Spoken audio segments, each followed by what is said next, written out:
विद्यार्थी मित्रांनो,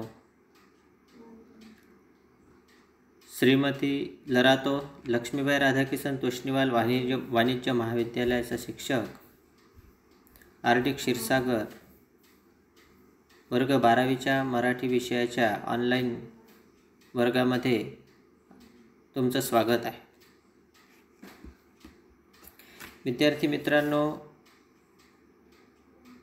आपण मागच्या ऑनलाईन तासामध्ये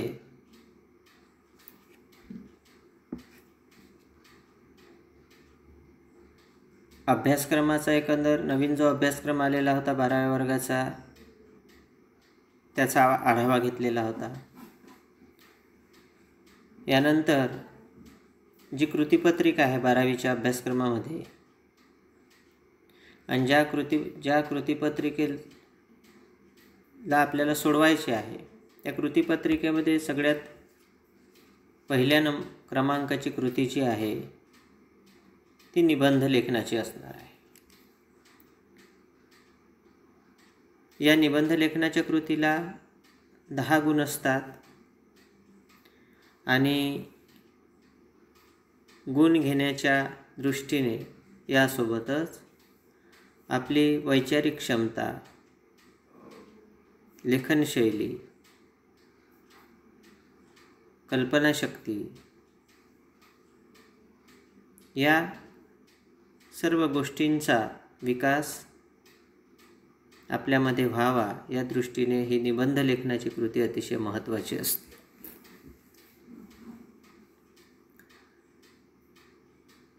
आता निबंध लेखनामध्ये 4 प्रकारचे निबंध येतात.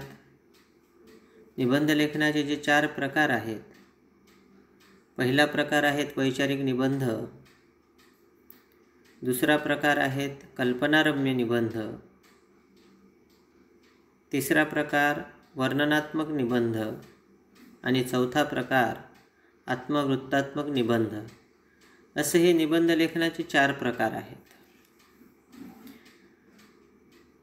यामध्ये पहिल्या प्रकाराच्या बाबत आपण जेव्हा विचार करू त्याही पूर्वी की निबंध लेखन म्हणजे काय हेही आपल्याला समजणं गरजेचं असतं. बऱ्याच विद्यार्थ्यांचा असा समज असतो की निबंध लेखन म्हणजे कुठून तरी पाठांतर करून एखादा विषय किंवा काही विषयावरील निबंधांचं पाठांतर करावं आणि ते जसंच्या तसं उत्तरपत्रिकेमध्ये लिहून काढणे म्हणजे निबंध लेखन होय. वास्तविक पाहता एखाद्या निबंध लेखनाच्या पुस्तकातून, एखाद्या गाईडमधून, एखाद्या नोट्समधून निबंध पाठ करणे आणि तो उतरवून काढणे म्हणजे निबंध लेखन नव्हे. म्हणून हा जो समज विद्यार्थ्यांचा आहे तो प्रथमतः तुम्ही दूर करायला पाहिजे.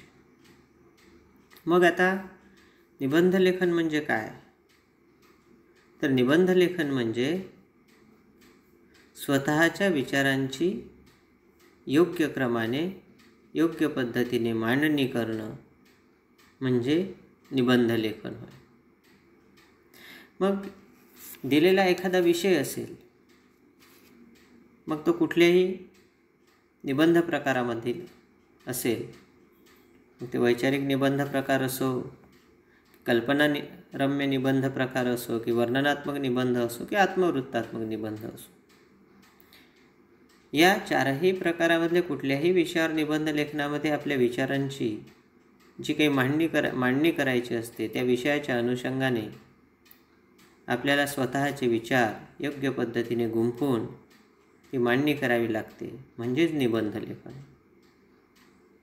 मग पहिल्या प्रकाराचा जेव्हा आपण विचार करतो, पहिला प्रकार हा वैचारिक निबंधाचा. मग वैचारिक निबंधामध्ये साहजिकच विचारांना महत्त्व असते. मग विचार कोणते? तर जो कोणता विषय आपल्यासमोर असेल, निबंध लेखनासाठी आपण विचार करूया. निबंध लेखनासाठी जो कोणता विषय आपल्यासमोर असेल उदाहरणार्थ, वृक्ष मानवाचे मित्र अथवा वृक्ष संवर्धन काळाची गरज, 21व्या शतकातील भारत, दूरदर्शन शाप की वरदान अथवा दूरदर्शनचे फायदे किंवा तोटे, अंधश्रद्धा निर्मूलन काळाची गरज, महागाईचा भस्मासूर, कोरोनाचा प्रादुर्भाव, एक भयावह समस्या, या पद्धतीचे विषय हे वैचारिक निबंधाचे विषय असतात. मग या वैचारिक निबंधामध्ये विचारांना प्राधान्य असतं. आपल्या स्वतःचे विचार त्या निबंध प्रकारामध्ये किंवा त्या विषयाच्या अनुषंगाने योग्य पद्धतीने मांडणे, विचारांच्या दोन्ही बाजूंची साधक बाधक चर्चा करणे, तसेच तार्किक विचार व मुद्द्यांची सुसंगत मांडणी करणे आणि विचार, म्हणी, सुवचने इत्यादींचा योग्य वापर करणे, या सर्व बाबी वैचारिक निबंधामध्ये अपेक्षित असतात. मग आता वैचारिक निबंधाचं लेखन जर योग्य पद्धतीनं व्हायचं असेल तर आपल्याला विद्यार्थी दशेमध्येच विविध प्रकारच्या वृत्तपत्रांचं वाचन, मासिकांचं वाचन, साप्ताहिकांचं वाचन, जर तुमचं वाचन समृद्ध असेल तर निश्चितच हे वैचारिक निबंध आपण चांगल्या पद्धतीने लिहू शकतो. मग विविध विषयांवर अनेक वृत्तपत्रांमध्ये संपादकीय लेख असतात. मग ती महागाई असेल किंवा दहशतवाद असेल, लोकसंख्या वाढ, एक भस्मासूर असेल, अशा अनेकविध विषयांवर अनेकदा वृत्तपत्रांमध्ये संपादकीय लेख असतात. व या संपादकीय लेखांचं विविध मासिकांमध्ये, वृत्तपत्रामध्ये आकडेवारी येते अनेक गोष्टींविषयीची. ही सर्व माहिती जर तुम्ही वाचन केलेली असेल, योग्य वेळेस त्याची टिपणे घेतलेली असेल आणि ही माहिती जर तुमच्याकडे असेल तर निश्चितच तुम्ही वैचारिक निबंध अतिशय चांगल्या पद्धतीने लिहू शकता. मग वैचारिक निबंधामध्ये आणखी ज्या गोष्टी अपेक्षित असतात की खंडन मंडनात्मक भूमिका घेणं. मग खंडन मंडनात्मक भूमिका म्हणजे काय? की एखाद्या विषयावर जेव्हा आपण आपले विचार मांडतो त्यापूर्वी त्या विषयावर काही विचारवंतांनी किंवा अन्य कोणी जे काही विचार मांडलेले असतील ते विचार त्या विषयाच्या अनुषंगाने तुम्हाला योग्य वाटतात की अयोग्य वाटतात. मग ते योग्य विचार असतील, तुम्हाला पडणारे विचार असतील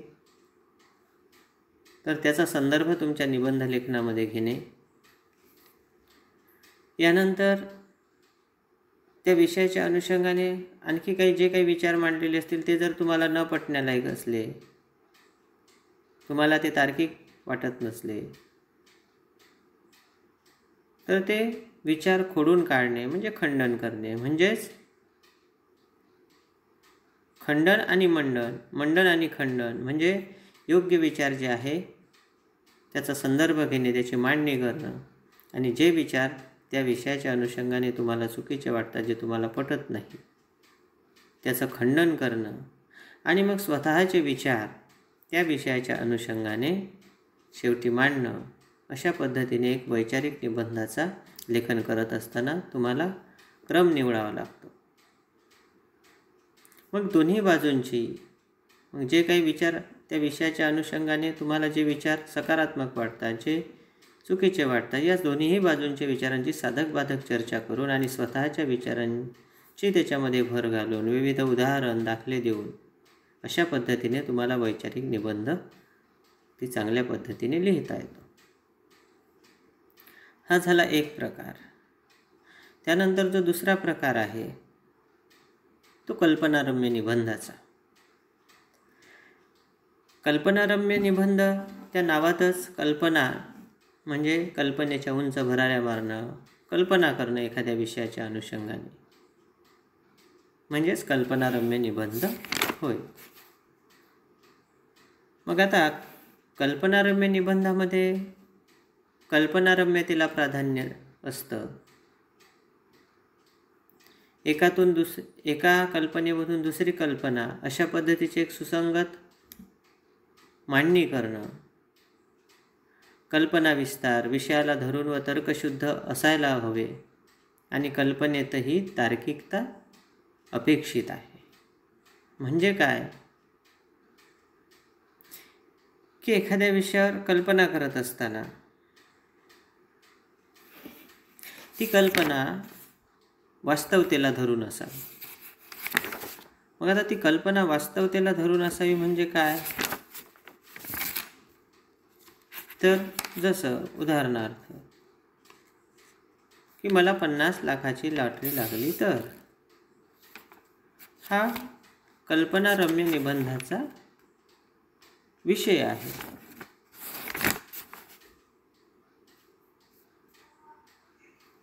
मग आता तुम्हाला या विषयावर निबंध लिहित असताना तुमच्या कल्पनेच्या उंच भराऱ्या तर घ्यायच्याच आहे की 50 लाखाची लॉटरी मला लागली तर मी काय करेल, परंतु कल्पनेच्या उंच भराऱ्या मारत असताना तुम्हाला वास्तवाचं सुद्धा भान असणं अतिशय आवश्यक आहे.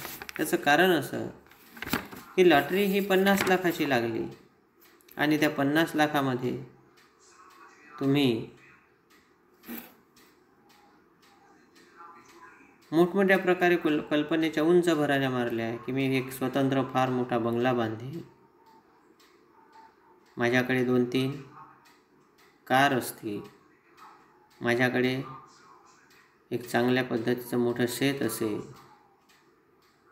त्याच्यानंतर मी याच्यातला काही पैसा दुसऱ्यांना दान करील, याच्यानंतर अशा अनेक कल्पना.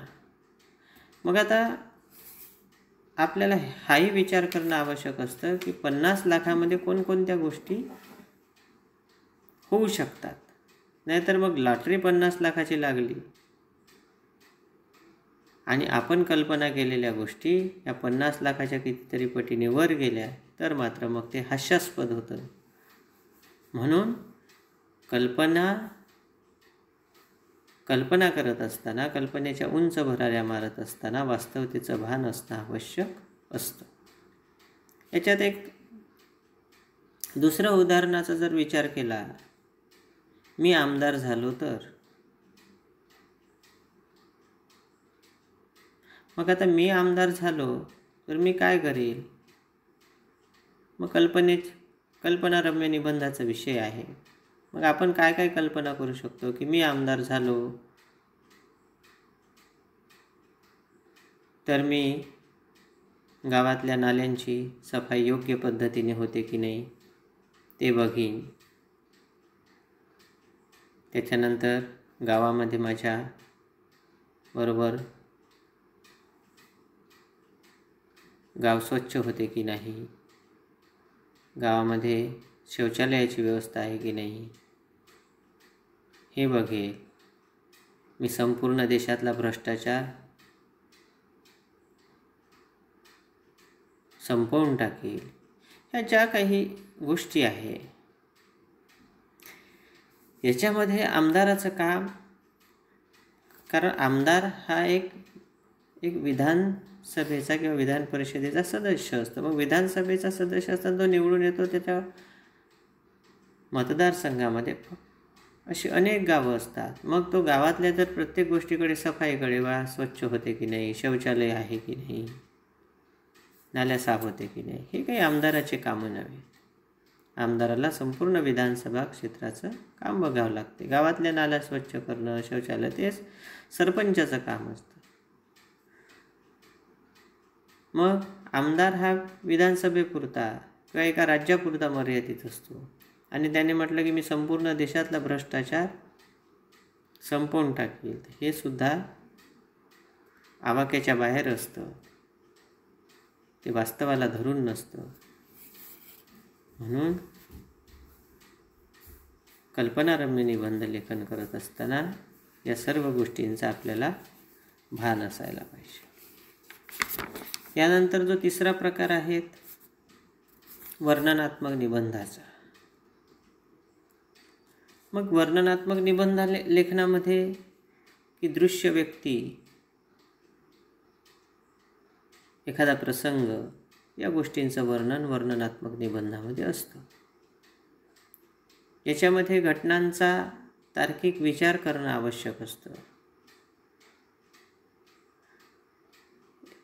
जणू काही एखाद्या गोष्टीचं वर्णन करत असताना हुबेहूब आपल्यासमोर त्याचं चित्र उभं राहत आहे, या पद्धतीचं वर्णन अपेक्षित असतं आणि प्रसंगानुरूप संवेदनशील लेखन आपल्याकडून या वर्णनात्मक निबंधामध्ये अपेक्षित असतं। उदाहरणार्थ, एक रम्य पहाट, मी पाहिलेला पहिला पाऊस, चांदण्या रात्रींची सहल, हे एक निसर्गरम्य स्थळ, हे उदाहरणादाखल वर्णनात्मक निबंधाचे विषय आहेत। मग आता याच्यामध्ये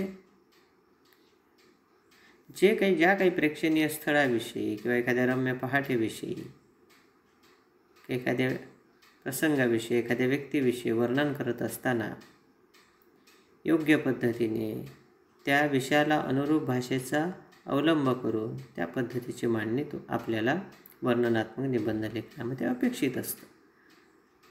मग आता याच्यामध्ये एखादा विषय असला की मी पाहिलेला पहिला पाऊस, हा जर विषय तुम्हाला निबंध लेखनामध्ये तुम्ही निवडला आणि तो पाठांतर केला, आता 30-40 विद्यार्थ्यांनी जर तो निबंध पाठ केलेला असेल एखाद्या नोट्समधून, एखाद्या गाईडमधून, आणि 30-40 विद्यार्थ्यांनी हा कृतीपत्रिकेमध्ये 12वीच्या परीक्षेमध्ये हा निबंधाचा विषय आला की मी पाहिलेला पहिला पाऊस,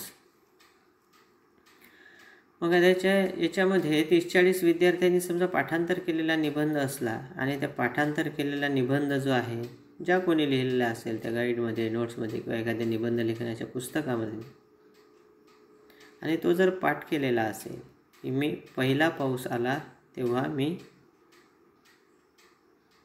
समुद्र किनाऱ्यावर होतो, मग आता 30-40 विद्यार्थ्यांनी तो पाठ केलेला निबंध जर जसाच्या तसा लिहिला की पहिला पाऊस आला तेव्हा मी समुद्र किनाऱ्यावर होतो, मग आता 40ही विद्यार्थी ज्यांनी तो निबंध पाठ केलेला आहे जसाच्या तसा, सर्व विद्यार्थी लिहितील पहिला पाऊस आला तेव्हा मी समुद्र किनाऱ्यावर होतो, पहिला पाऊस आला तेव्हा मी समुद्र किनाऱ्यावर होते, पहिला पाऊस आला तेव्हा मी मग परीक्षकाच्या, तो निबंध वाचणाऱ्याच्या लक्षात येईल की ते सगळं हास्यास्पद होऊन जाईल की 30-40 विद्यार्थी म्हणतात की पहिला पाऊस आला तेव्हा मी समुद्र किनाऱ्यावर होतो, पहिला पाऊस आला तेव्हा मी समुद्र किनाऱ्यावर होतो, याच वाक्यापासून सगळ्यांची सुरुवात होत आहे।